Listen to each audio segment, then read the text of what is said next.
Adult Insights is brought to you by Yapo Dollars, the video-on-demand program optimized to earn you more. You can make a good living in online adult entertainment. How long before you can quit your day job and focus on it full-time, though, is anyone's guess.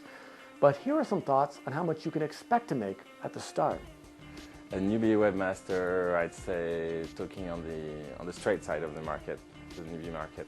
On the gay side will be less than on the straight side. That's a big, broad question.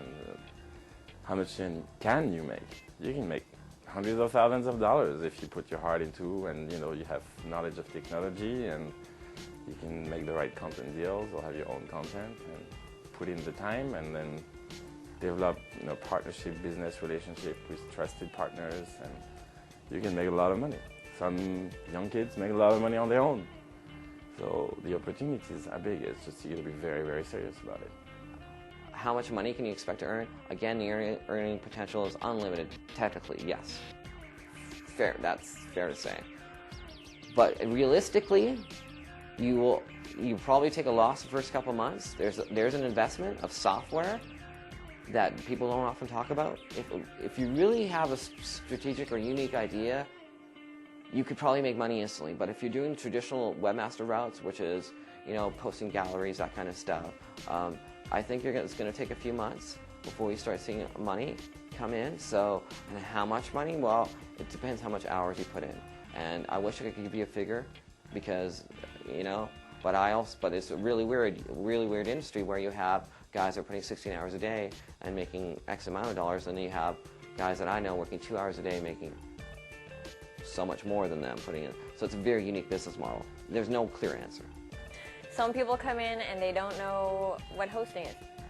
Like, I was talking to a guy last week, and he said that he has this great site design, him and his buddy, and they built this whole thing, but they didn't know how to get it published. And I'm like, published?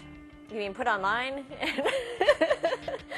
And apparently his buddy knew Dreamweaver, and they built this whole magazine-style site, but they didn't know about hosting.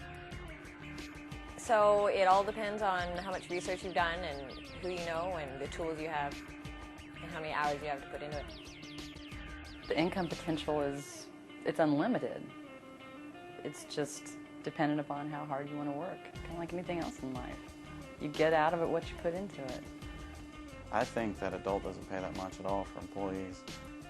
I know people that probably make the same amount of money they could be making at a brokerage firm or something like that, or not a brokerage firm, but like a lending house, like a mortgage broker or something like that, or doing cold calling on credit cards or some bullshit like that. It's all relative. It's just that your work is looking at boobs or something like that, instead of looking at calling people up and saying, hey, we can refinance your mortgage.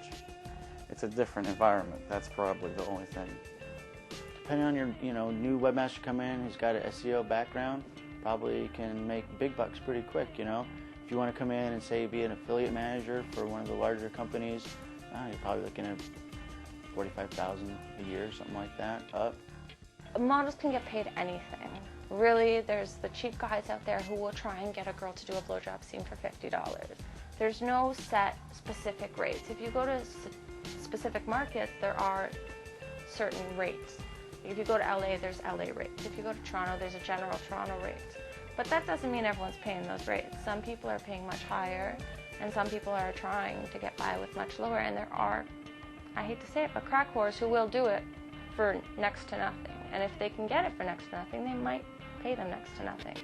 Generally, you can get whatever you ask for if you deserve it. Depends on how much your expenses are. It depends on how good you are. It's completely different. One newbie webmaster is going to make the next Bang Brothers. One guy is going to make the next generic garbage. So it's impossible to say how much you can expect to make. It's important for new programs to get their names out there. Sending reps to conferences is certainly one way to do that. But is it worth the expense? To get networking done and to do business to business, it is. To find affiliates, maybe not, because affiliates and smaller webmasters may not be able to afford to go to the shows, or may not see the value in it.